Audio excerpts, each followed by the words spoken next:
Buenas noches, días o tardes. Bienvenidos nuevamente a Filosofía para Tarados. En esta ocasión, el segundo capítulo de Las palabras y las cosas de Michel Foucault. La anterior vez hablamos sobre la representación. Hablamos también de algunas analogías, como por ejemplo la obra de Velázquez, Las Meninas, y cómo Foucault realiza una interpretación sobre esta que nos da a entender que se representa lo que realmente es irrepresentable, ¿no? Más adelante Foucault empieza a hablar de las semejanzas, de las palabras y las cosas y cómo se comienza a referenciar y representar todo. Vamos a detenernos específicamente sobre el cómo se representa observacionalmente en la ciencia moderna. Vamos a hablar sobre todo de la observación, el rol que funge esta. La observación, se convierte en uno de los elementos más importantes para la representación de una época. Todo lo que es observable puede clasificarse y a la vez enlazarse a un corpus de datos más generales. Cuando la observación empieza a tener una prioridad sobre las cosas, es posible, básicamente, referenciar todo, ¿no? Poder enlazarlo a un corpus, clasificar. Por ejemplo, si yo soy un botánico, que de hecho muchas enciclopedias por ese tiempo de botánica se comenzaron a realizar, mediante mi observación es posible darle nombre a las cosas. Cada parte de una planta tendrá su propio nombre, tendrá una clasificación, al igual que los animales, los seres vivos, etc. El problema aquí podemos enlazarlo a los límites de la observación, ¿no? Pero también podemos encontrar que hay un cambio de paradigma. La historia natural transita de la pluralidad a la singularidad. O sea, no es necesario que digamos la historia en historias, sino en una historia que albergue una gran cantidad de datos.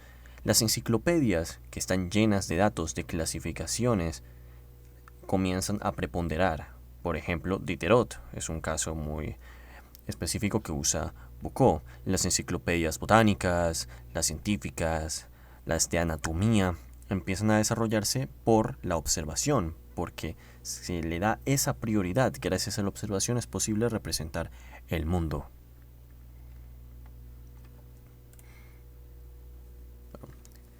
¿Qué más podemos hablar de este cambio, ¿no? De esta prioridad de la observación para poder representar la realidad? Ya habíamos aclarado que la episteme, yo le digo episteme por gustos personales, pero la última vez que lo dije así, un tipo pues dijo cosas muy raras, pero bueno, vamos a llamarle episteme, porque así se supone que se pronuncia, ¿no? Voy a dejar mis gustos de lado. Es un campo epistemológico, ¿no? De cómo se representa no solo la cultura, sino la realidad en sí misma. Bueno, si nosotros realizamos un estudio, podemos ver que hay ciertos límites de la observación. Podemos ver que no es posible hacer una anatomía detallada del cuerpo humano, capaz en la exterioridad de aquello que podemos ver: las manos, los ojos, la cabeza, las piernas, el torso, etc. Pero ¿qué pasa con el estómago? ¿Qué pasa con los órganos vitales? ¿Qué pasa con aquellas partes de nuestro cuerpo que son tan pequeñas? Que, bueno, habría que hacer un examen minucioso para poder detallarlas. Voy a darles un ejemplo de cuándo es que la anatomía comienza a perfeccionarse. No estamos hablando de siglo XVIII o siglo XIX. Estamos hablando de mediados del siglo XX. Les sorprendería que una de las enciclopedias más utilizadas y más importantes y trascendentales de la anatomía en la historia universal corresponde al periodo nazi. Muchos médicos de la Alemania nazi realizaron estas enciclopedias, pero tiene un contexto oscuro. Para poder realizar la enciclopedia de la anatomía, poder representar la anatomía, pues obviamente tuvieron que usar sujetos de prueba. Antes no se realizaba porque había dilemas sobre todo éticos, ¿no? Sobre el cuerpo humano. Pero cuando la ética se pierde, cuando la moral se convierte en algo perverso, pues prácticamente ahí es posible representar lo que antes era irrepresentable. Entonces, ¿qué pasa aquí? La observación es vital, pero ¿qué pasa, por ejemplo, si eres ciego? Bueno, pues en aquella época te es imposible representar el mundo. Eso era algo que se decía en las antiguas enciclopedias, en los manuales. La prioridad de la observación, de ver, representar. Y al clasificar, enlazamos una correspondencia entre las palabras y las cosas.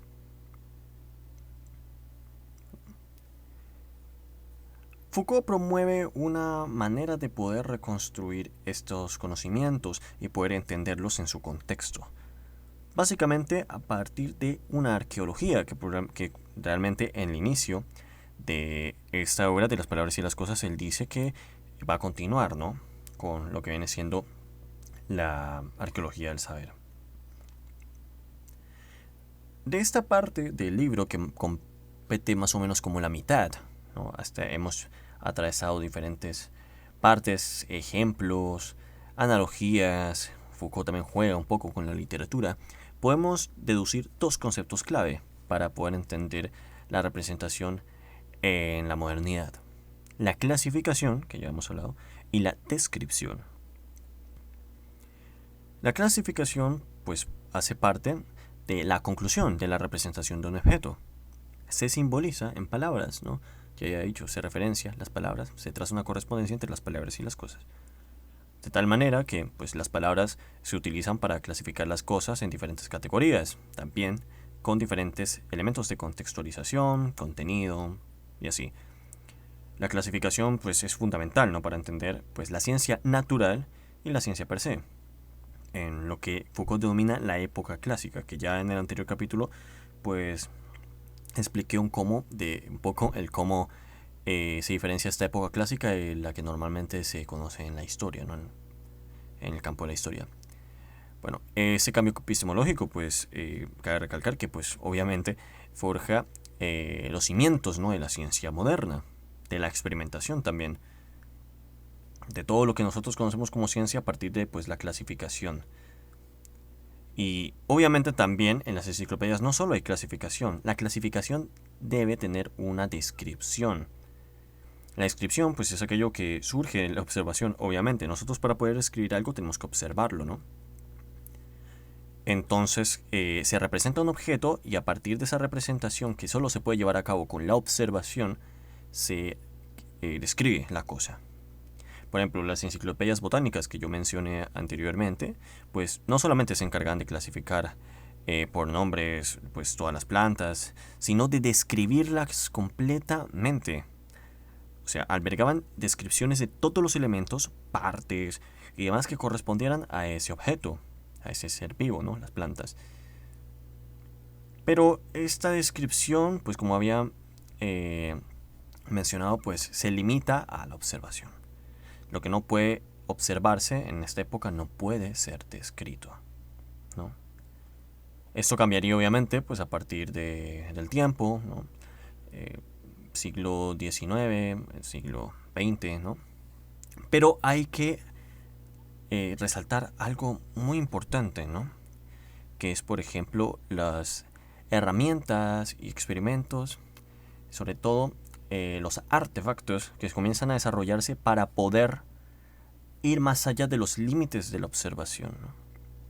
Por ejemplo, el microscopio nos ayuda a poder representar lo irrepresentable también, o sea, poder ir más allá de los límites que tiene nuestra observación. Aquí voy a dar un ejemplo, ¿no? La botánica, pues obviamente, se vio muy beneficiada con este paradigma, pero la zoología no. Como había mencionado, es muy complejo reconstruir la parte interna de un ser vivo. ¿Por qué? Porque pues obviamente tendríamos que llevar a cabo un examen bastante complejo que en la época pues no se podía desarrollar por las limitaciones tecnológicas. Entonces la zoología no tuvo ese beneficio, ¿no?, que tuvo, por ejemplo, la botánica. Foucault hace un examen bastante notable, bastante bueno, de la producción intelectual de esta época. Describe pues el uso de las enciclopedias y sobre todo nos da a entender una reflexión actual que esto lo aborda más en algunos otros ensayos, como el que realizó sobre la genealogía, que es el con el que comienza la enciclopedia, bueno, la microfísica del poder, perdón, y también en arqueología del saber, cómo el cuerpo también se convierte en archivo, como todo se enlaza a un corpus de datos. El cuerpo también se enlaza a las enciclopedias, se enlazan a la narrativa, ¿no? Al discurso, ¿no? A la construcción de conocimiento, ¿no? Entonces, pues hemos visto que en la época clásica la episteme es la representación, la clasificación de la realidad. Esto solo se puede llevar a cabo por el predominio de la observación. Entonces, aquello que puede ser observado puede ser clasificado, pero aquello que no puede ser observado no puede ser clasificado ni escrito. Esto, por ejemplo, nos llevaría a la cuestión fenomenológica de Kant, ¿no? Sobre las apariencias. Pero ¿qué tal si hay cosas más allá de las apariencias? Pues eso no se podría saber en la época clásica. Es hasta ahora que, por ejemplo, la fenomenología ha perdido bastante, porque pues hemos podido de alguna manera u otra ir más allá de los límites de la observación. Es importante tener en cuenta esto para poder comprender mejor la obra de las palabras y las cosas, que a fin de cuentas nos está enseñando a devolvernos en el tiempo y ver cómo se configuraba la mentalidad y el conocimiento de una época en específico. Cada época tiene pues su propio paradigma, su propio campo epistemológico. Kuhn, por ejemplo, lo llamaba pues revoluciones científicas. Creo que si no estoy mal, eso ya lo hablé en el anterior video, sobre el cambio de las revoluciones científicas de un paradigma u otro y cómo cambia el conocimiento. Más o menos ambos están tirando por el mismo lado, pero de diferente manera. La diferencia es que el episteme de Foucault no tiene una explicación de transición como si lo tiene las revoluciones de Kuhn, que se basan sobre la ciencia normal y la producción de la aparición de las anomalías y las necesidades de solventar los problemas. Pues en la filosofía, al menos que vemos en Foucault, en las palabras y las cosas, pues no podemos encontrar dicha transición, dicha razón de la transición. ¿Cómo cambiamos de una episteme a otra? Pues en la obra de Foucault no está muy claro. Eso hay que irlo revisando después con las obras posteriores que éste hace. Pero la reflexión que nos deja las palabras y las cosas es que si nosotros revisamos cómo se configura cada época, pues vamos a ver cómo vamos avanzando y sobre todo apreciar cómo la representación de la realidad que nosotros tenemos en estos últimos siglos ha avanzado, ha cambiado demasiado. En 1500 años, pues apenas fue hasta la época clásica, ¿no? 1500, de hecho, incluso más.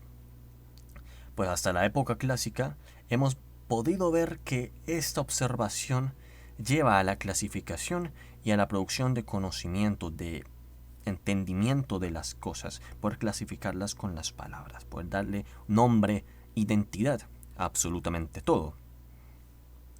Actualmente le damos identidad a absolutamente todo, le damos descripción, le damos explicación, razón de ser, pero no somos capaces, obviamente, negando un realismo epistemológico radical, no podemos entender las cosas en su naturaleza si las seguimos encerrando en palabras.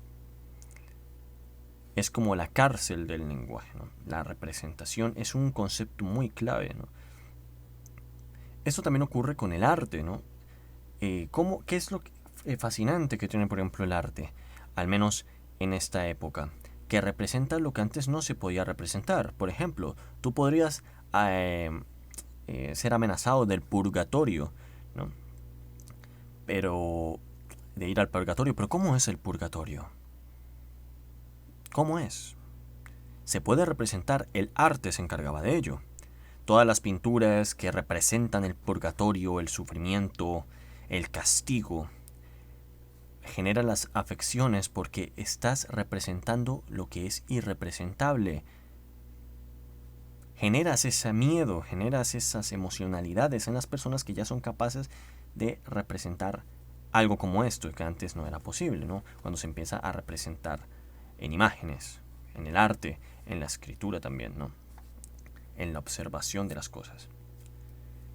Es interesante ver cómo la obra de Foucault aquí nos puede ayudar a reflexionar sobre todas estas cosas y nos ayudan no solo en la interpretación del arte, que pues es vital, ¿no? El concepto de representación es fundamental para el arte y muchos historiadores también, como Jaime Humberto Borja, han tratado la representación del arte neogranadino, que menos aquí en Colombia, a partir de la noción de representación y algunos aportes de la filosofía Foucaultiana, ¿no? También podemos hacer una reconstrucción científica, quizás no siguiendo tanto la episteme en su sentido más que nos comprometa con ello, sino entender, ¿no?, a qué se refería Foucault, ¿no? A qué se refería Foucault con el cómo se configura la mentalidad, el conocimiento de una época, si esto realmente ocurre, cómo ocurre. Podríamos incluso darle una explicación a cómo transitar de una episteme a otra. La obra de Foucault de las palabras y las cosas, dichas por muchos expertos en Foucault, es una obra incompleta. Es para algunos lectores de Foucault, yo no soy muy lector de Foucault, que digamos, pero pues para algunos con los que he tenido el placer de hablar, es la peor de todas. Pero para mí es mi favorito. Es mi favorito porque da mucho de qué trabajar, da mucho de qué hablar.